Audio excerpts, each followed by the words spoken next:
I stood in the doorway, her wedding ring flashing under the cheap hotel light while she moaned another man's name. That lying snake didn't even take it off for him. In that second, the anger, the shame, the rot she planted inside me all hardened into something colder. She had no idea what was coming next. The stink of cheap perfume hit me first. Sweet, desperate, and wrong. I stood still for a second outside room 1203, staring at the faint strip of yellow light leaking under the door. It was barely 10 p.m., and the hallway of the Hilton was deserted, save for the hum of ice machines and the low drone of a distant elevator. I could hear them. Soft, wet sounds that made my gut twist into something I hadn't felt since I was a kid getting stitches without anesthesia. Her laugh bubbled through the door, breathy, slutty, unrecognizable. Melanie. My wife. My lying, cheating wife. She was moaning another man's name. The diamond ring I had saved 3 years to afford, the one she once wept over, was probably glinting on her finger right now, wrapped around Kane Atchison's sweaty body. She hadn't even taken it off. I pressed my forehead against the cool wood, closing my eyes. One breath in. One breath out. Not rage. Not pain. Just cold. Pure, mechanical cold. I slid my phone from my jacket pocket, pulling up the recording app. I had rigged it to pick up high frequencies. I didn't need graphic details, the muffled whimpers were enough. Proof. Nothing more. Nothing less. My name is Donald Taft. Emergency room doctor, 34 years old. A man who thought hard work and loyalty meant something. Tonight, standing here like a ghost in my own life, I understood, loyalty is a language snakes don't speak. I met Melanie in college. She used to wear these oversized sweatshirts that hung off one shoulder, like she couldn't be bothered to fit properly into the world. She used to bite her pencil when she was nervous. I used to love her for it. Now, I hated her for how easily she faked it all. I adjusted my cufflinks, reflex, even though no one was watching, and stepped away from the door. Not yet. The plan needed precision. I had checked them in earlier, under a fake corporate account I'd created weeks ago. Melanie thought Kane was spontaneous. In reality, every step they took tonight was on a leash I held tight. The room, the reservations, the chance that brought them here, I orchestrated it all. Because if you're going to destroy a liar, you better learn to control the story. The hotel staff didn't care. Downtown Albany was filled with tired executives and conference burnouts. Nobody blinked when a woman checked in under a fake name. Nobody questioned when I slipped a $100 bill to the night manager for privacy accommodations, either. I turned and walked back down the hall, my footsteps silent on the carpet. I passed the ice machine, its soft hum filling the dead space around me. I passed the vending alcove where a pack of M&Ms dangled precariously in the glass, half-vended, half-trapped. It felt like a metaphor. Perfect, useless symbolism. I took the service stairs to the 10th floor. From there, I could loop around to the elevators. Melanie and Kane were predictable, she'd never stay all night. Her girls' night out excuse meant she'd return home around 1 a.m., drunk and sticky with lies. I had parked our silver Accord just around the corner, in the lot behind the Hilton. I'd already wiped the GPS history, wiped my texts, wiped every trace that I'd ever been here. What I was about to do needed to be clean. Clinical. From the hallway window, I stared down at the city's weak skyline. The Capitol dome gleamed in the distance, an indifferent eye watching over the betrayal happening 20 floors below. Kane Atchison. Landscaper. Married with 2 kids. Thought he was charming because he could name 10 types of lawn mulch and had forearms thick from hauling bricks. Melanie once called him earthy like it was a compliment. She used to call me steady. Now, steady apparently wasn't good enough. I slipped my hand into my pocket and felt the small, flat object tucked there. A keycard. Stolen while Melanie giggled and twirled her hair at the check-in desk. They hadn't even noticed. I rolled the keycard between my fingers. Not tonight. The time wasn't right. Tomorrow. Tomorrow morning, they'd wake up to the wreckage I'd built just for them. I let the coldness settle deeper in my chest. I wasn't here for a confrontation. I wasn't here for answers. I was here to end a lie. And when I was finished, Melanie wouldn't even recognize the life she had thrown away. Not that she'd deserve to. I came home before her. I made sure of it. The clock in our kitchen blinked 1:47 a.m. in cold blue digits. I sat at the table in the dark, one hand wrapped around a glass of tap water I hadn't touched, the other resting flat against the wood. The apartment smelled faintly of lavender detergent and old coffee grounds. Familiar. Deceitfully familiar. When the door finally clicked, I didn't move. Melanie stumbled inside, heels dangling from one hand, keys clattering to the floor. Her hair was a mess of rushed fingers and bad decisions. She froze when she saw me, a silhouette against the dead apartment. "Oh, Donald. You scared me," she laughed, too high, too thin. A snake startled from under a rock. I didn't answer. I just watched. Her dress, tight, low, slutty, had a smear of something dark near the hem. I didn't need to guess. Her lipstick, a shade she only wore on nights she didn't want to be herself, was still fresh. Still smeared across her mouth like a brand. She reeked of sweat and cheap cologne, not mine. I couldn't find my phone charger," she mumbled, heading toward the bedroom like she could outrun the smell of betrayal. I let her go. Let her think she'd gotten away with it again. From the kitchen drawer, I pulled out the plain manila envelope I had prepared days ago. Printed photos. Screen captures. Receipts. Each one a brick in the tomb she didn't even know she was building. Tomorrow, she'd wake up to it, and Kane's wife would too. Melanie's reflection flickered across the hallway mirror as she disappeared into the bathroom. I heard the faucet turn on, water rushing fast and desperate. Maybe she thought she could wash him off. Scrub her skin until it forgot where his hands had been. I took a slow sip of water, the glass cold against my teeth. Her phone, abandoned on the entry table, buzzed once. Then again. Curious, I leaned over and glanced at the screen. "Babe, tonight was insane. Still thinking about you." I watched the text sit there, obscene in its casual cruelty. She hadn't even muted him. She thought I was that stupid. That blind. The clock blinked 1:53 a.m. I placed the envelope back in the drawer without a sound. Timing mattered. Impact mattered. If you're going to break someone, you have to let them build the illusion of safety first. From the hallway, Melanie's soft humming drifted out, some pop song she pretended to like. I pictured her looking in the mirror, reapplying that slut-red lipstick, pretending tonight hadn't happened. That's what snakes do. They shed skins, slither into new lies, and pretend the old ones never existed. I leaned back in my chair, feeling the weight of everything settle into my bones. I wasn't tired. I wasn't angry. I was patient. Tomorrow, the lie dies. And I wouldn't even have to raise my voice. Morning broke like a dirty blade across our apartment. Melanie moved around the kitchen in a performance she thought I couldn't see through. Scrambled eggs, toast slightly burnt, orange juice poured with a smile that didn't touch her eyes. A perfect little wife act, if you didn't look too close. I looked too close. Her hand trembled slightly when she set the plate down. Barely a twitch, but it was there, like a glitch in bad programming. I watched it without comment, tearing a piece of toast apart slowly, methodically. "You're quiet this morning," she said, sliding into the chair opposite me. Her voice was soft, concerned, rehearsed. I shrugged. Chewed. Swallowed. "You okay, babe?" she pressed, her hand drifting across the table, fingers splaying like she wanted to touch mine, but stopping just short. I lifted my coffee cup instead, letting her hand hover uselessly over empty air. She withdrew it quickly, masking the rejection with a fake little cough. "Long night shift," she tried again. I nodded, still not speaking. In truth, I hadn't stepped foot in the hospital in 2 weeks. Leave of absence. Stress leave. Melanie didn't know. She didn't ask. Her world revolved around her own lies now, too busy spinning plates to notice the ones crashing at her feet.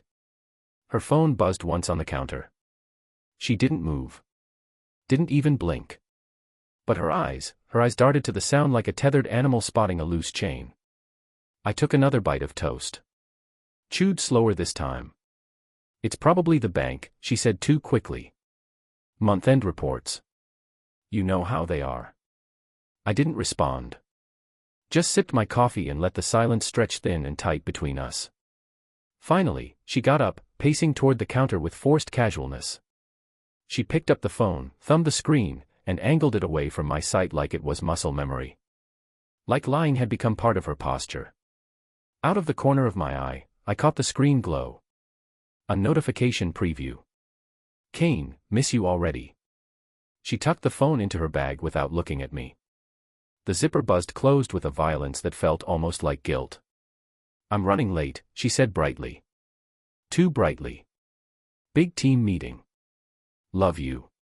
She kissed the top of my head, light, mechanical, and disappeared out the door before I could react. As if her leaving first gave her some kind of control over the narrative. The door shut with a soft click. I stared at the uneaten eggs going cold on my plate, the smell of burnt toast lingering in the air like a ghost.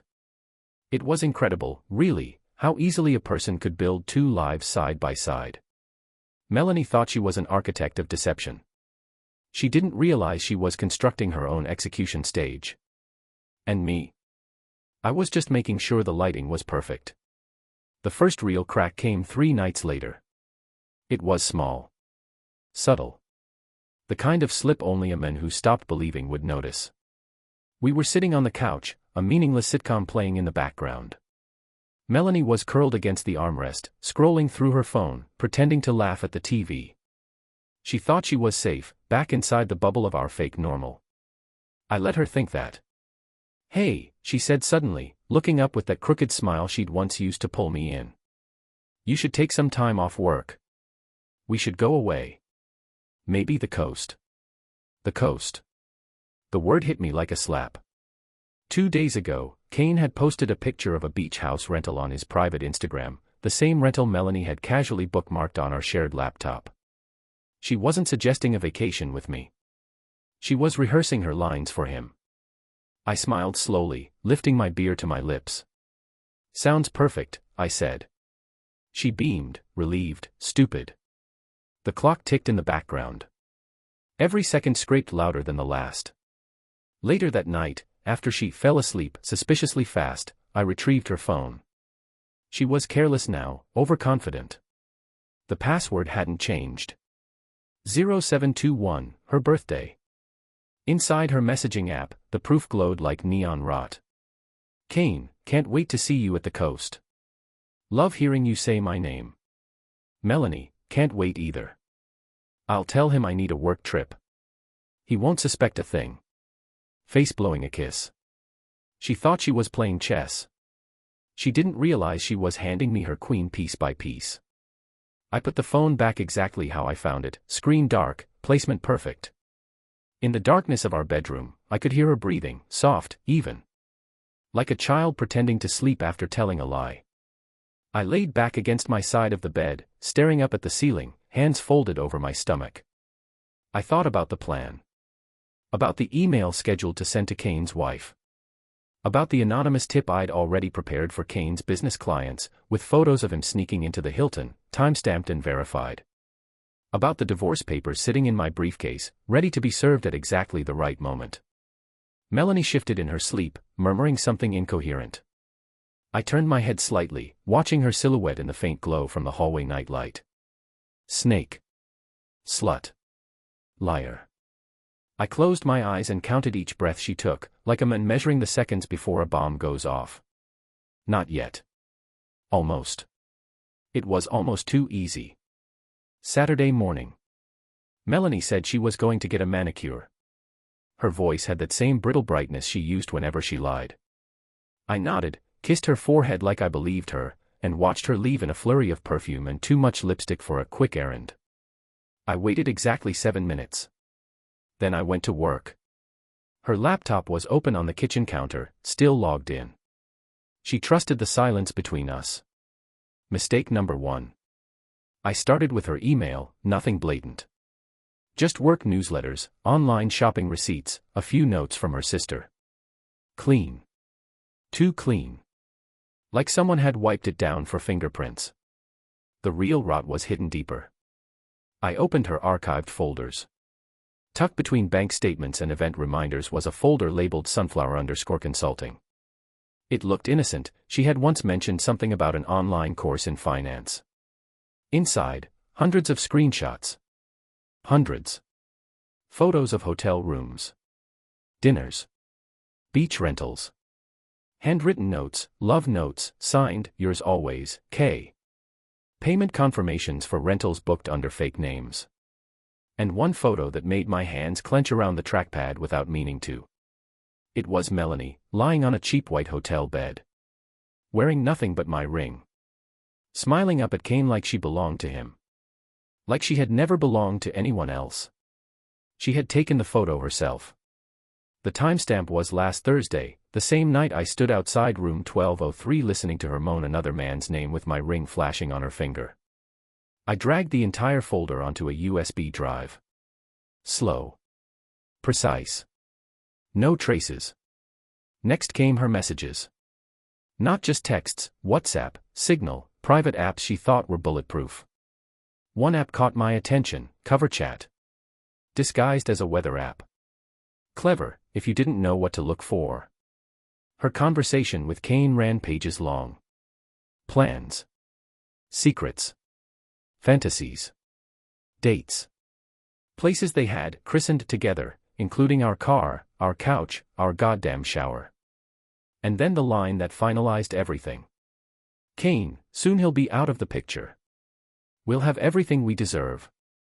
Melanie, I can't wait. I hate pretending to care about him anymore. It's exhausting. I sat back in the chair, letting the words curdle in the pit of my stomach. Not just betrayal. Contempt. Disgust. They didn't just fall into bed together. They planned to erase me like a stain. Good. That made what I had to do even easier. I closed everything down, wiped my fingerprints, and slipped the USB drive into the hidden pocket of my briefcase.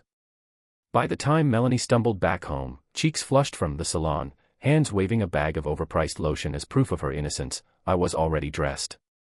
Going out, she asked, feigning surprise. Meeting Greg for drinks, I lied smoothly, naming a coworker she barely remembered. You know, guy stuff. She smiled, relieved. I smiled back, emptier. Have fun, she chirped, leaning up to kiss me. I let her. Let her touch a man who no longer existed. As I walked out the door, I glanced back once. She was already scrolling her phone, probably checking for Kane's next dirty whisper. Perfect. Let her feel safe. Let her believe she was winning. Because tomorrow morning, her world would end, and she'd never even see the blade until it was buried between her ribs. Sunday morning arrived like a silent sniper. Melanie slept in, tangled in our sheets like a corpse unaware of the funeral being planned in her name. I stood in the kitchen, sipping black coffee, my laptop open to the last piece of the setup. Final confirmations. No room for mistakes.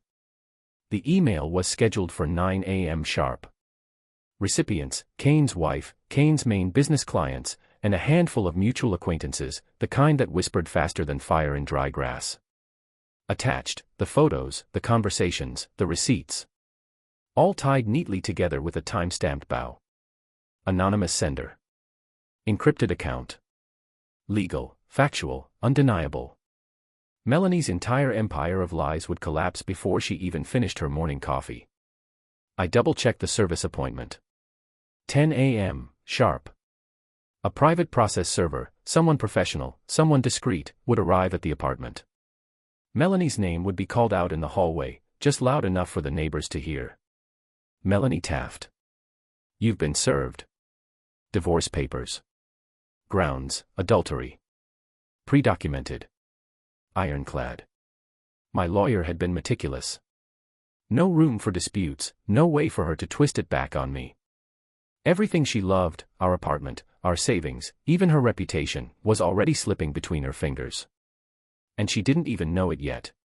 She stirred in the bedroom, the sound barely reaching me. A soft sigh, a lazy stretch. No alarms ringing in her head yet.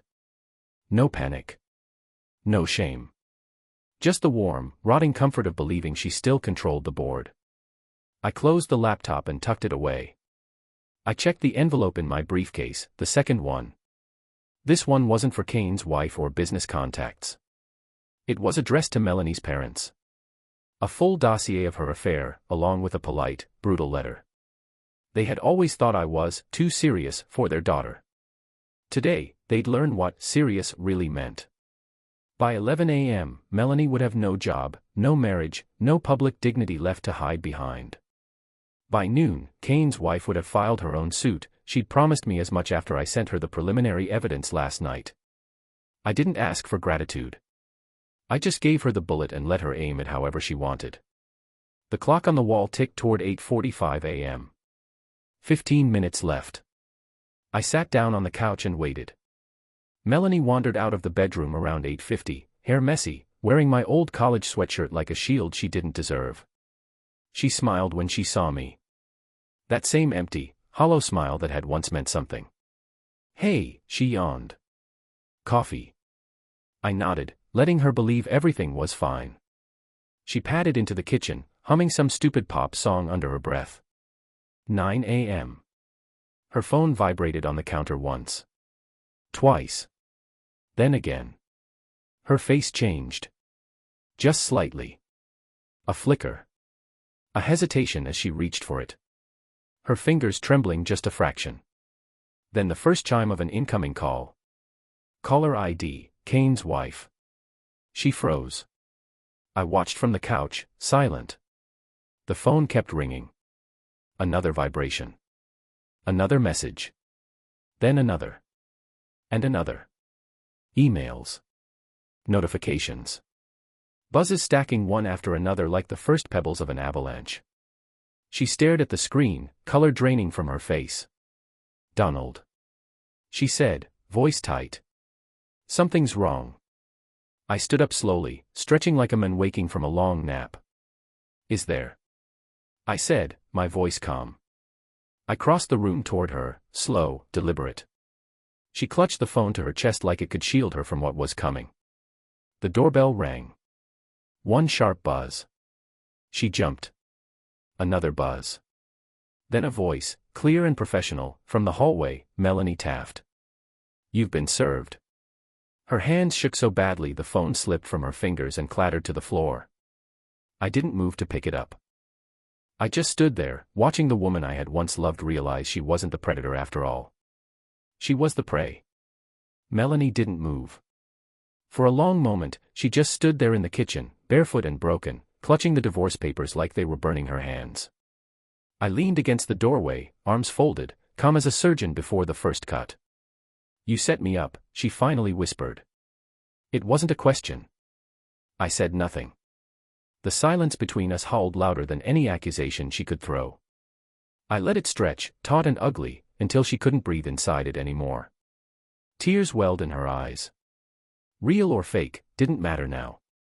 She tried to step closer, mouth opening and closing like a fish gasping for oxygen. "Donald, please. We can," she choked out, voice cracking under the weight of 1,000 lies. I tilted my head slightly. "We." Her face crumpled. I moved past her, slow and deliberate, like she wasn't even there. I picked up her phone off the floor. The screen was still lighting up with fresh notifications, more fallout she couldn't stop, more blood she couldn't scrub clean. Kane's wife was efficient. The group email had already spread, clients, friends, family. No more secrets. No more backstage passes. Only the raw, ugly show under full lights. Melanie grabbed at my arm. "Please, Donald, just talk to me. We can fix this. I made a mistake, but I love you." I turned my gaze on her then, fully, clinically. Like a man examining roadkill he had no intention of moving. "No," I said quietly. "You don't." She flinched like I'd hit her. "You love what I gave you," I continued. "The apartment. The lifestyle. The safety. You love the stage I built so you could play your little games behind it." Tears spilled down her cheeks now, messy and uncontrolled. I slipped the phone into my pocket, ignoring her outstretched hand. "Please," she begged again, voice shrill now, raw with fear. "Don't do this. I made a mistake. I can fix it. I swear. Another knock at the door. The process server again, this time handing over a second envelope addressed to Melanie personally. Inside, a copy of the prenuptial agreement she had signed without reading 5 years ago. An agreement that, in the case of adultery, stripped her of any claims to marital assets. $0. 0 cents. Zero pity. I opened the door for the server, thanked him quietly, and closed it again without looking at her. Melanie stood frozen, clutching the papers with both hands now, like she could somehow paste her life back together through sheer desperation. This. She croaked. This isn't fair. I smiled faintly. A small, private smile that never touched my eyes. Neither was screwing Kane in our bed with your ring still on. She collapsed into the nearest chair, sobbing openly now, big, ugly sounds that shook her body. I didn't flinch. I didn't comfort. I simply walked past her toward the bedroom, grabbed my packed bag from the closet, I had finished the task days ago, and headed for the door. At the threshold, I paused. I'll send movers for my things, I said over my shoulder. You won't see me again. And then, without waiting for her response, I stepped out into the clean, cold morning air. Behind me, the apartment, the life, burned to ash without a single match being struck. I didn't go far. I sat across the street in a rented car, engine off, windows cracked just enough to let in the bite of early spring air. From here, I could see the front entrance to the apartment building, the stage where her entire world would finally implode. It started slow. Melanie stumbled outside around noon, still in that ratty sweatshirt, clutching her phone like it was a lifeline. Her head jerked from side to side, scanning the street, desperate for someone to tell her this wasn't happening. Nobody came. She collapsed onto the steps, trembling, thumbing frantically at her phone. I imagined the messages pouring in. Kane's wife publicly posting the evidence. Friends cutting her off, pretending they'd never really liked her anyway. Clients pulling business from Kane's company, the man's carefully curated image as a family man shattering into dust. The engine of a black SUV rumbled nearby, and out stepped Kane himself. He didn't rush to her. He didn't even look at her. He stood there, checking his own phone, his face tight and pale under the afternoon sun. Melanie ran to him, grabbing his arm, pleading. I couldn't hear the words, but I didn't need to. I knew that flavor of desperation. I had tasted it once myself, before I decided I would never beg for anything again. Kane shook her off like she was something sticky he couldn't wash away. His mouth moved, short, brutal words, and then he climbed back into his SUV and drove off without a backward glance. She stood in the street, alone, like a statue someone had forgotten to finish sculpting. The phone dropped from her hand. Shattered on the concrete. Good. Let it break. Let everything break. I let the scene burn itself into my memory before starting the car. No need for fanfare. No need for a final confrontation. My revenge didn't need an audience. It had already happened, loud and public, yet silent where it mattered most, in the places she had always kept hidden. The message was simple. I saw you. I saw everything. And now the whole world does, too. I drove away slowly, not looking back. The traffic lights changed, the city churned on, uncaring. Somewhere in the rear view, Melanie stood alone, holding the rubble of a life she would never rebuild. And me? I felt nothing. No triumph. No glee. Just the cold, precise satisfaction of finishing a surgery that should have been performed a long time ago. She had called me steady once. She didn't understand. Steady doesn't mean soft. Steady means unstoppable. I didn't tell anyone I was leaving. Not my friends, not my parents. Definitely not Melanie. I packed what little I wanted, a few clothes, my medical certificates, the photo albums that hadn't yet rotted under the weight of her lies, and booked a one-way flight out of Albany. No forwarding address. No dramatic goodbye. I didn't owe anyone that. The apartment was no longer mine. I left her the walls, the broken memories, the stained air heavy with everything she destroyed.